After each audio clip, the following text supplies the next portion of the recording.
Welcome back to the Cloister. In today's episode, we continue our Lent series provided by our friends at Glenstal Abbey. In today's episode, Anne Lanigan, a PhD student at St Patrick's University in Maynooth, presents a talk on salvation's unusual contours. May these reflections on Jesus and the criminals be a blessing to you. John just records that bare fact. He says, "There they crucified him, and with him two others, one on either side, with Jesus between them." Mark and Matthew repeat this, but they both go on to say that Jesus on the cross was mocked by various onlookers and by the two men crucified with him. And then Luke does something different. He builds a little drama around Jesus and the wrongdoers. He separates the two men and individualizes them in a way that the other Gospels do not. One joins in the taunting, and the other, an idealized character, does something very positive and humane. He has an exchange with Jesus that culminates in Jesus' great promise, "Today you will be with me in paradise." In a way, Jesus' words seem to present an either-or picture. Words addressed to one wrongdoer might mean that they are not addressed to the other. Paradise for one could imply a different fate for the second. But Luke is never quite that simple. He's a very skillful writer and presents quite a complex narrative. We all know the crucifixion story so well that sometimes we are almost blind and deaf to it. It's Passover time in Jerusalem, a time when the city is thronged with pilgrims from all over the Jewish world. A very volatile time when both Jewish and Roman authorities are on high alert for any kind of trouble. According to Luke, Jesus has been targeted by the chief priests, scribes and leaders almost from the time he arrived in Jerusalem. Luke records how they want to trap him and lay hands on him and kill him, but could do nothing because he had the support of the people. But eventually Satan got involved and entered Judas Iscariot, who arranged for Jesus to be arrested. So Jesus spends the night going from the high priest's house to Pilate, to Herod, and back to Pilate again, who must deal with a tricky situation that he would rather avoid. By now, there's a mob gathered at his headquarters, and Pilate knows their mood is dangerous.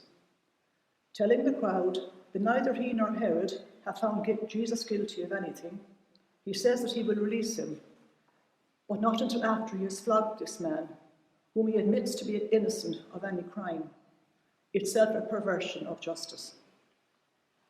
For some reason that the Gospel does not explain, the crowd demands that instead Barabbas, an insurrectionist and a murderer, who is due for execution, be exchanged for Jesus.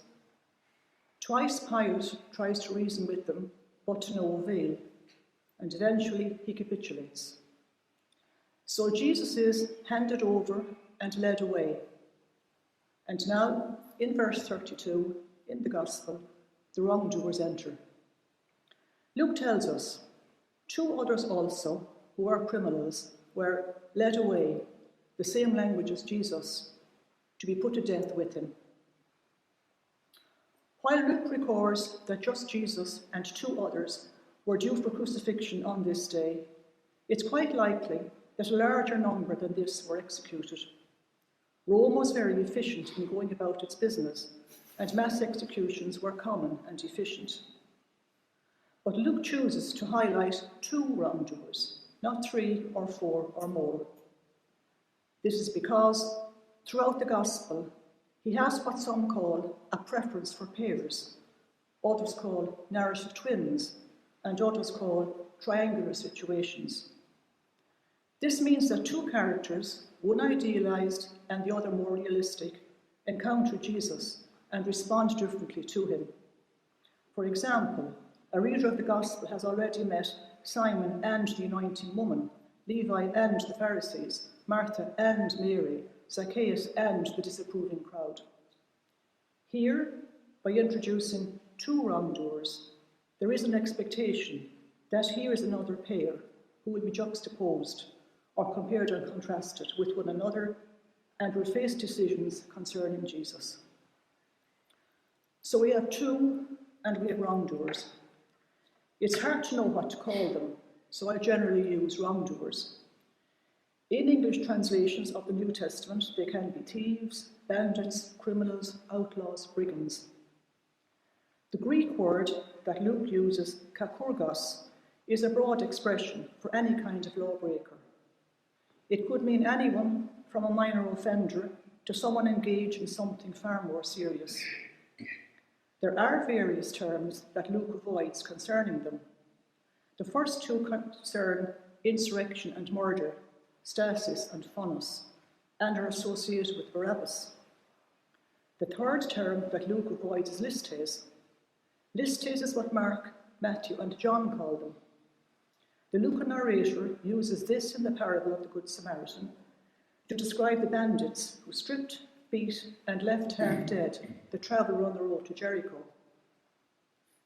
Listes is also a term rejected by Jesus on the occasion of his arrest. Have you come out with swords and clubs as if I were a bandit? A listes. So, although we don't know exactly of what crime the wrongdoers are accused, we do know that in first century Roman Judea, capital punishment was usually reserved for individuals who threatened the empire under Roman legal procedures, and against dangerous and violent murderers and robbers under both Roman and Jewish practices. We might presume that somewhere here the wrongdoers belong. The Romans and the Jews shared various execution practices: stoning, burning, beheading, strangulation. The Romans could also poison, drown, or throw victims to the beasts. It was clearly a time when life was cheap and violent death was common. We also know what kind of people were crucified. The Romans reserved crucifixion, something they got from the Persians, for the poorest and lowliest members of society, very often slaves. As a natural precedent, but not law, the Romans refrained from crucifying citizens, deeming it too shameful and squalid a death. It was a dreadful way to die, made worse because the actual dying was so protracted and often took days. So from the very fact that they are being crucified, the wrongdoers are poor, marginalised, peripheral and expendable. Nobodies probably best describes them in the eyes of the world. In other words, they are an extreme example of Jesus' kind of people, the kind with whom he mixed and associated in his ministry, and with whom he is now, fittingly, on his way to die. In various ways, the audience is being drawn towards these people, individuals from whom, possibly as dangerous criminals, they might otherwise feel distanced. This sense of empathy arises from a combination of factors. First, there is an awareness that the two men are facing an imminent and horrible death, designed to cause maximum pain and humiliation to its victims, and to strike terror into the general population. Second, the audience responds to the fact that the pair are going to die with Jesus, and there is relief that Jesus will have the consolation of companionship in his last moments, and with the kind of outcasts with whom he always mixed. The solidarity that the wrongdoers offered Jesus merely by their presence contrasts with Peter's recent bravado, who at 22:33 declared, "Lord, I am ready to go with you to prison and to death," only to deny him 3 times before the high priest's servants. Instead, ironically, rather than Peter, the insider and close companion of Jesus, it is the wrongdoers, society's rejects, nameless strangers, who sat in death row and now join Jesus in his execution. Although verse 32 is where the wrongdoers enter the gospel, we are to understand that Jesus and the pair underwent all or part of their journey to the execution place together. At this stage, nothing indicates whether the two know one another or whether they are strangers who just happen to be in each other's company, because this is the day on which the Romans conduct executions. What we do know from Roman practice is that each man is carrying a crossbeam, a patibulum, what Luke calls the stauros, that will be affixed to the upright portion of the cross, the stipes, when they reach their destination. Furthermore, each man, or someone in front of him, is likely to be carrying or wearing around his neck a plaque or tablet, bearing his name and the charge against him, later to be fixed over the cross. It was an exercise in popular communication, one way of publicising the cause of execution for the purpose of deterrence. The audience knows that Jesus was beaten during the night in the high priest's house. The wrongdoers, too, were almost certainly beaten by their jailers, since by Roman law, flagellation usually accompanied a death sentence. Although Pilate mentioned another flogging for Jesus, Luke does not tell us if that actually happened. On their journey to the skull, the wrongdoers witness everything that the narrator describes in the Gospel. A frail Jesus, too weak to carry the crossbeam, Simon of Cyrene being press-ganged by the soldiers to help him, the wailing women who turned out for many executions in an act of religious merit, and Jesus' words to them about the coming destruction of Jerusalem. They may even have been close enough to hear the earlier commotion over Barabbas and Pilate's decision to free him. If so, it will only be human of them to wonder why Barabbas and not them, and why the exchange for Jesus. There is no description of the crucifixion itself. Historical sources contain very few details of the actual procedure. It was considered so offensive that elite writers of the ancient world wanted nothing to do with it. In any case, the audience would not have needed much detail, as crucifixion was a common, notorious, and feared form of capital punishment. It was usually carried out at a place of maximum exposure, possibly on high ground and on main roads into towns and cities. As occasions of vulgar public entertainment, crucifixions often drew large crowds. But because it was generally a lingering death, it did not have the same spectacular appeal of burning or being thrown to the animals. The satisfaction after crucifixion was gained from seeing the victim first attached to the crossbeam with either nails or ropes, and then being hoisted onto the cross. After that, people generally went away. It is likely that the three men were stripped naked or semi-naked as a final humiliation.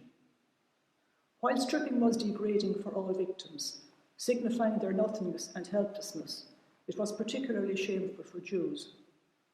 For them, modesty was connected with holiness, and nakedness was considered an offence to the divine.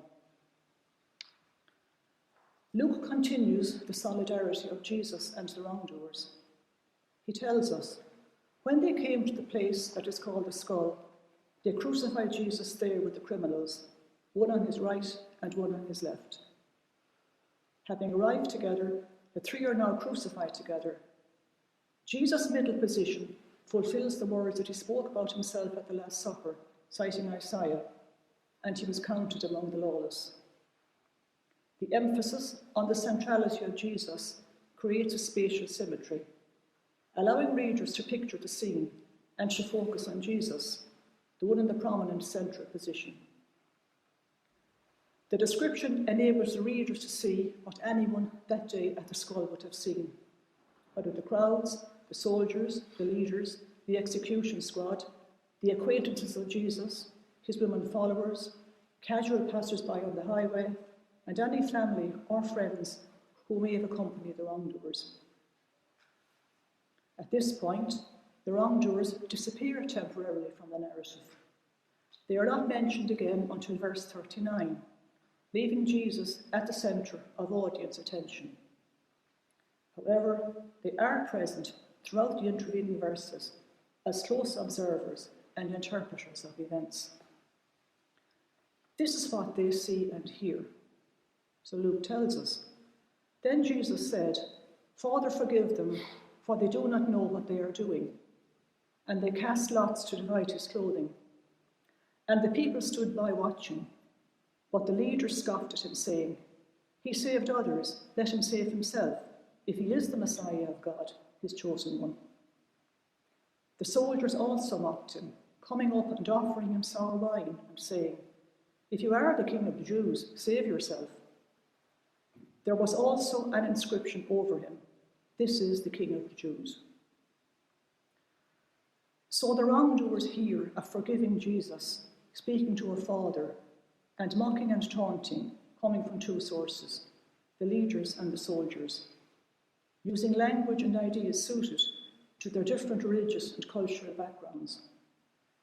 The Jewish leaders talk about the Messiah of God, his chosen one, the Roman soldiers about King of the Jews.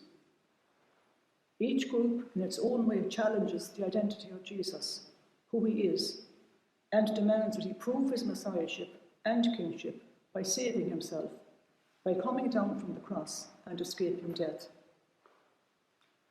From the point of view of the wrongdoers, the mocking of Jesus was not surprising, as the ridiculing of those crucified was commonplace. However, much else must have appeared unusual. First, Jesus is depicted as praying continuously for his enemies, asking his Father for their forgiveness. Second, the silence of the crowd was unsettling, as it was normally they who would lead the abuse. Third, the presence of the Jewish leaders was unexpected. They would not normally attend an execution, especially on this day, the eve of Passover. Clearly, their presence marks the victim as of particular importance. And fourth, the jeering was accompanied by exalted titles: Messiah, God's chosen one, King of the Jews, and by saving terminology: he saved others, let him save himself. If you are King of the Jews, save yourself. What would the wrongdoers make of any of that? At this stage, Luke returns them to the story. Up to this point, he has given the reader a wide-angle view of the crucifixion scene. Now the focus narrows, and the reader is drawn close up. Up to this, the wrongdoers were treated as one. Now they are separated and individualized. Having gone through the same experience, they part company in their responses to Jesus. They remain nameless, distinguished for our purposes as the first and the second. So Luke tells us, one of the criminals who were hanged there kept deriding him and saying, "Are you not the Messiah? Save yourself and us." Before the first wrongdoer speaks, the narrator guides audience reaction to him, saying that he is blaspheming or reviling, slandering, insulting and defaming, blasphemeo in Greek. We have a context for this blasphemeo because it was recently used to describe how the high priest's men, after ridiculing, beating and blindfolding Jesus, kept heaping many other insults on him, blasphemeo, associating the wrongdoer with their company and their actions casts him in a negative light. When he speaks, the wrongdoer petitions, almost demands, to be rescued from his terrible death. In the language he uses, he follows the script that he has heard from the leaders and soldiers. Messiah comes from the leaders, and saving from both leaders and soldiers. This is the third taunt that takes place at the skull: leaders, soldiers, wrongdoer. As such, it raises an enormous question. Is the first wrongdoer to be associated with the devil? This possibility arises because there was a previous occasion when Jesus was also confronted by three challenges. After his 40 days in the wilderness, Jesus was tempted 3 times by the devil. "If you are the Son of God, command this stone to become a loaf of bread. If you will worship me, it will all be yours. If you are the Son of God, throw yourself down from here." Having failed to tempt Jesus, the Gospel records how the devil departed from him until an opportune time. Now, in Jerusalem, it would appear that the devil has indeed returned. This is manifested in various ways. First, as the chief priests and scribes look for a way to put Jesus to death, the narrative reports how Satan entered into Judas Iscariot and set the betrayal in motion. Second, that Jesus knows of Satan's return is clear from his warning to Peter at the Last Supper. Simon, Simon, listen, Satan has demanded to sift all of you like wheat. And he goes on to warn Peter that he will 3 times deny him, as indeed Peter does. Third, Jesus further warns of satanic intrigues when he declares at his arrest how the powers of darkness are now in control, a point underscored by the cosmic gloom that descends in the 3 hours while Jesus dies. So Satan is busy and Satan is at work. The question is he at work in the first wrongdoer, as he appears to be in the leaders and the soldiers? At first glance, very closely indeed. However, Luke can be a very subtle writer, and he seems to separate what the wrongdoer says from the words of the devil, the leader, and the soldiers. This becomes very obvious in Greek. The if word that Satan, the leaders, and the soldiers share is the Greek particle I. If you are the Son of God, if you are the Son of God, if he is the Messiah of God, if you are King of the Jews. Instead of repeating their if statements, the first wrongdoer poses a negative question with an adverb, uki. This usually expects the answer yes. So his question becomes, surely you are the Messiah, are you not? And the expected answer is, yes, I am. It just shifts the emphasis slightly and raises a little doubt and creates a space between the wrongdoer and Satan, the leaders and soldiers. Luke could have repeated the if and left no room for uncertainty. However, while there is a potential loophole here, the audience is swayed by the description of the speech as blaspheming. And because the reader is primed to expect that one character will respond positively and the other not, blaspheming seems to confirm that the first wrongdoer is indeed the negative character. There's just one other thing to say about the slight ambiguity surrounding this man. He speaks directly to Jesus and almost seems to expect an engagement with him. This is, after all, a one-on-one dialogue, unlike the barrage coming from the leaders and soldiers. But the reader never knows if Jesus intends a reply, because the first wrongdoer is interrupted by the second.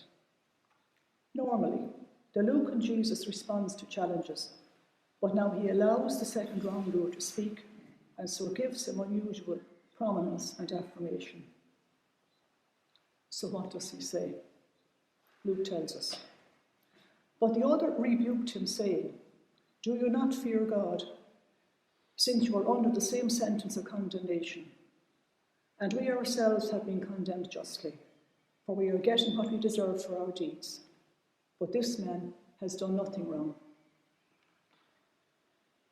Before he speaks, Luke prepares the audience by informing them that the second wrongdoer rebuked the first, epitomao. The reader knows how to receive this verb because we have already met it several times in the Gospel. Twice Jesus rebuked evil spirits, either silencing them or not allowing them to speak at all. Even more significantly, Jesus directed his disciples, if your brother sins, you must rebuke the offender. The implication of this is that Jesus supports the second wrongdoer in his reproach of the first. By rebuking his fellow, the second man is doing what Jesus says he must do, and indeed what Jesus does himself. The second wrongdoer's rebuke may be assessed on various levels. First, unlike the first wrongdoer, he makes no plea for his life, recognising that there's no hope now of being saved from death. This realism mirrors Jesus' own acceptance of his coming death, a fate that he never tries to evade as he winds his way towards Jerusalem from 9:51 onwards. Second, because the men are being crucified together, he cannot understand how one sharing the same punishment as Jesus can join in the mockery. Third, the second wrongdoer takes responsibility for his actions and concedes that the crimes of he and his fellow merit this form of execution. While such a concession might be part of his pragmatic attitude to life and death, it also seems somewhat improbable, given the obscenely painful and ugly nature of death of crucifixion. However, it serves as a foil for the next point made by the wrongdoer, that unlike them, Jesus is an innocent man who has done nothing wrong. This is the fifth statement of Jesus' innocence, a street-level recognition to parallel the earlier high-level affirmations of Pilate and Herod. And finally, while the text gives no indication whether the wrongdoers are Jews or Gentiles, believers or unbelievers, the second wrongdoer is characterized as one who fears God and who accepts that all are under God's judgment as they face death. The fear of God is a theme that runs through the Jewish Bible in its Hebrew and Greek forms. Basically, it signifies religious devotion in the richest and fullest sense of the phrase, that which every human being owes the Creator. The Jewish Bible closely links the fear of God with serving him, loving him, and obeying his laws. God as Creator is acknowledged as having authority over humans, with the right to command them and to expect obedience and accountability. The biblical writers see this accountability as a positive virtue, and the stipulations of Torah, the commandments, as a gracious expression of God's love. But in a relationship where there are laws and accountability, there is always the possibility of judgment. When someone is described as not fearing God, as the second wrongdoer pronounces the first, that person is deemed to indulge in evil deeds. Such people are not expecting God's judgment, but judgment always comes. On the other hand, the one who fears God and hates evil, as the second wrongdoer seems to do, is deemed blessed, has learned wisdom and discipline, and is on the way that leads to life and security. The fear of God image also features in the Gospel, especially in Mary's song of praise. There she extols how God, my Saviour, has mercy for those who fear him from generation to generation, an approach that reflects the Jewish biblical position of confidence in the goodness, mercy, and trustworthiness of God. So when the audience hears the fear of God phrase on the lips of the second wrongdoer, they appreciate that, like Mary, a gospel heroine, he is voicing a laudable attitude towards God, one that promises mercy and blessings. They await the unfolding of the passage to see if this assurance will come to pass. So Luke tells us how the second wrongdoer continues. Then he said, Jesus, remember me when you come into your kingdom. The second wrongdoer now turns to Jesus, addressing him intimately and directly with the personal name Jesus. This is the only time in the Gospel that the name, indirect address, is not accompanied by some other designation or reverential title. Jesus of Nazareth, Jesus Son of the Most High, Jesus Master, Jesus Son of David. Not even his mother called the 12-year-old boy Jesus when she found him in Jerusalem at an earlier Passover, instead calling him child. Nor did any of his apostles ever do so, his inner circle and closest companions. So with Jesus, it is the personal nature of the encounter that first strikes the reader. On this level, the second man might be addressing Jesus out of compassion for one seemingly dying without friend or family support and derided by all, including the first wrongdoer, who shares his fate and might be expected to know better. Whether the second wrongdoer believed that Jesus was the Messiah, or God's chosen one, or King of the Jews, or had a kingdom, or could save anybody, or was merely a deluded fool, his familiar use of the name is a means of combating the universal rejection. On another level, whether known or unknown to the wrongdoer, the name Jesus means the Lord saves, or God's salvation. The name is thus a play on the language of saving that has dominated the entire Passion narrative. But the second wrongdoer does not ask to be saved. He asks instead to be remembered. In the Greco-Roman world, to be remembered was an important aspiration, since remembrance was a form of presence, a survival in the memory of another. The wrongdoer's request is especially poignant, as the dishonourable death of crucifixion was intended to obliterate the memory of its victims. The fear of being forgotten was made worse because the crucified person was often denied burial, with families, if there were any, afraid to claim the body. This meant that the corpse was often left on a tree to rot, or as food for scavenging birds or dogs. There were rarely any of the usual Greco-Roman or Jewish funeral rituals, nor was there a grave marker, on which was often inscribed the request to be remembered. The theme of remembrance runs through both the Jewish Bible and Luke's Gospel. In the Jewish Bible, people remember God, God remembers his people, and specific characters, Hannah, Nehemiah, and Jeremiah, all call out in the same language of pleading, remember me. The verb to remember features 6 times in the Gospel, on the lips of Mary, Zechariah, the parabolic Abraham, and the men at the empty tomb. In all these contexts of gospel remembering, as with the dying wrongdoer, there are eschatological and liminal overtones of characters on a boundary between one state of existence and another. The request to be remembered invokes Jesus' own words at the Last Supper, when he urged the apostles to remember him in the ritual act of breaking bread. Although the vocabulary is different, and it is a Eucharistic occasion, the readers also understand how Jesus' request for remembrance, like that of the wrongdoer, highlights his vulnerability and humanity as he too faces imminent death. Remember me when you come into your kingdom. Mention of kingdom evokes another series of gospel and Jewish biblical associations. At one level, kingdom suggests worldly power and authority, like that enjoyed by Caesar or Herod.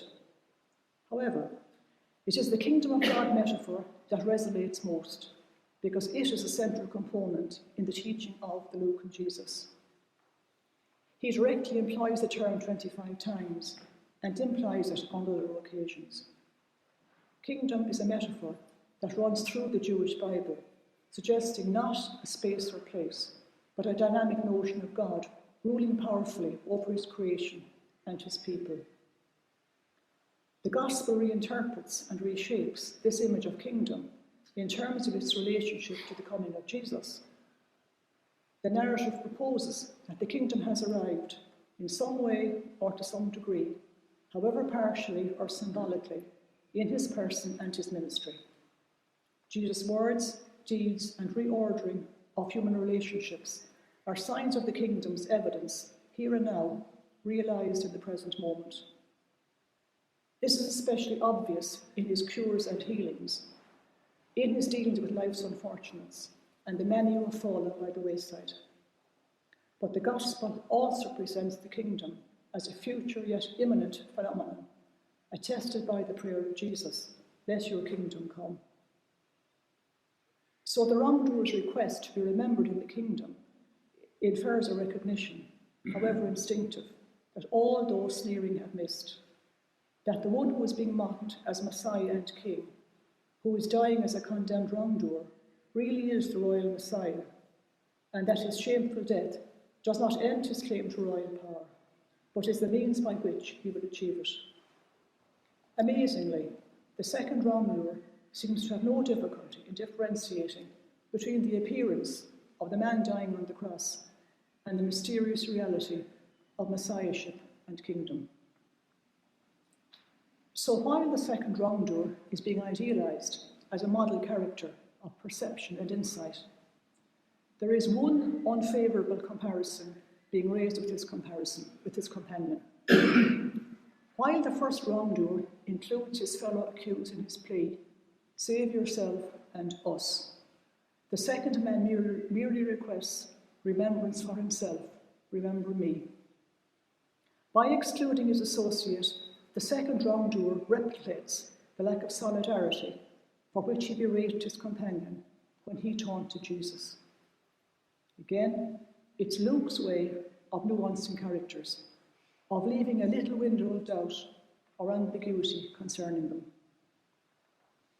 And finally, Jesus replies, "Today you will be with me in paradise." The suffering Jesus responds with greater generosity than the wrongdoer expects. His final words to another human being before his death are filled with hope and reassurance. Whether the second wrongdoer made his request wistfully or seriously, out of sympathy, discernment, or both, Jesus promises that he will not simply remember the wrongdoer after entering into his kingdom. The man will be with him in paradise this very day, the great Lucan today, Semeron. Paradise is an extremely rare word in the New Testament, occurring only 3 times. A borrowing from the Persian, paradiesa, it is the word used in Genesis to describe the Garden of Eden. The condition of the redeemed Jerusalem in Isaiah, where God's people would be as a watered garden, and the resting place for the souls of the righteous dead in the apocalyptical writings of late Second Temple Judaism. For Luke's readers, therefore, paradise generates a multifaceted image, at once tangible and transcendent, of a verdant garden where God is close and the souls of the worthy dead receive their just reward. It is striking that although the wrongdoer requests the kingdom, he is instead promised paradise. From the point of view of the Lucan Jesus, it must be supposed that, with paradise, a different word is being used to convey a complex symbol of kingdom. On the level of the interacting characters, Jesus and the wrongdoers alike, the pastoral idyll of flowing water and blossoming trees evokes an image of peace and repose, as different from the skull as can be imagined. With the promise, there might be some audience surprise that Jesus has made it all so unconditional and uncomplicated for the wrongdoer. All the man had to do was to ask. Jesus today answers the when of the wrongdoer's petition, and it incorporates a spectrum of meanings. On the one hand, and especially on this crucifixion day, it has an eschatological tone, referring to a dimension of salvation inaugurated at the death of Jesus. On the other hand, today also has the literal meaning of this very day, not some indefinite time in God's plan. The narrator signals this immediacy by the inclusion of precise time references. Noon and 3 in the afternoon mark the hours of the actual today that is drawing to a close. However, throughout the Gospel, Luke also gave today a dual meaning of a chronological day that is also an eschatological moment of salvation. This is because where Jesus physically is, the work of salvation is also present. At the crucifixion, Jesus defines salvation as a kind of witness, a solidarity with him, with the language of today, with me, and in paradise. Jesus promises the wrongdoer a share in his own destiny, which he describes to the disciples at Emmaus as entering into his glory. The narrative leaves the wrongdoers there, and the focus returns to Jesus. It is noon, and Jesus dies at 3. He dies unusually quickly for a crucifixion death, so the audience may presume that the 2 wrongdoers expire more slowly. Their story is not yet over. For the 3rd time in the passage, they are present as silent witnesses to events. The wrongdoers observe, together with the readers, Jesus' death, the cosmic signs that precede it, the reactions that follow it, and the removal of his body from the cross. Unlike the body of Jesus, the narrative is not concerned with theirs. Instead, it is attentive first to their divergent reactions to their predicament, and second, to their differing responses to Jesus and the results that this will have. Thus, while the perceptive, idealised second wrongdoer has been promised paradise, the fate and indeed the character of the first may be less certain. The reader is unsure whether his outburst results from an evil intent that associates him with the leaders, the soldiers, and Satan, or whether, under the stress of crucifixion, he is a simple-minded man, an everyman, driven to distraction by his situation, who imitates what he hears from the barrage of abuse around him. Furthermore, the reader remembers how he includes his associate in his misguided, if understandable, plea for deliverance. Despite provocation, Jesus neither chides the first wrongdoer, nor condemns him, nor corrects him. Instead, he does 2 things. First, he allows the second wrongdoer to respond, to put a perspective on the situation. And then he permits the first wrongdoer to hear the exchange between himself and the second man.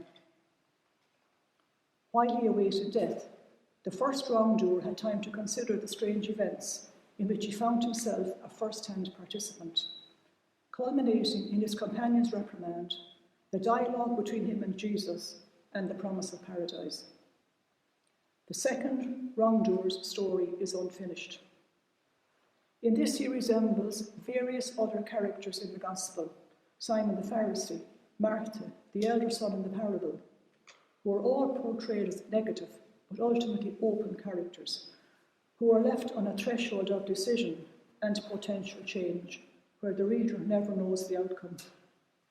However, the stakes are infinitely higher for the first wrongdoer, because while one can decide on a change of heart until the last hour of one's life, for him the final hour has arrived, and the time for decision is here. And it may be that the first wrongdoer more closely resembles the rich man in the parable of the rich man and Lazarus, for whom parabolically it is too late, and for whom no bosom of Abraham awaits. There are 2 wrongdoers, one of whom is promised paradise, and one whose fate is left unrecorded. It is this lack of closure and the uncertainty of destiny that engages the reader and makes this such a fascinating gospel passage, well worth Luke's while in developing the story as he does. The wrongdoers' relationship with one another is involved and contingent. The outburst of the first wrongdoer is what allows the second man to speak. Hearing the first man's desperation brings the second wrongdoer clarity and recognition, and gains him the promise of paradise. For his part, the second wrongdoer's rebuke represents for the first man a call to reality, to an acceptance of his fate, and to the need for decision.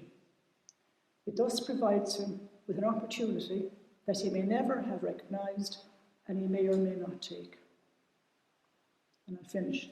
On Good Friday, 1957, the great Swiss theologian Karl Barth delivered a sermon on the 2 wrongdoers to a prison community in Bell. Barth is crystal clear on what he thinks is happening. For him, the wrongdoers represent the first Christian community, hanging on their crosses in fellowship and solidarity with Jesus. At the point of no return, unlike the disciples, they could neither sleep nor abandon him. They are the first to witness the actuality of Jesus' words at the Last Supper. This is my body, this is my blood. At the skull, they see the broken body and the spilt blood. And by being crucified themselves, they participate in a most intimate way in the same breaking and shedding. Because of this, Barth declares that all subsequent followers of Jesus must get in line behind the two wrongdoers, who were already first up there in front with Jesus at the skull. For Barth, the promise of paradise is given to both men, clearly, urgently, and without distinction. Whether or not they both accept it is part of the mystery that lies at the core of the human. Thank you very much.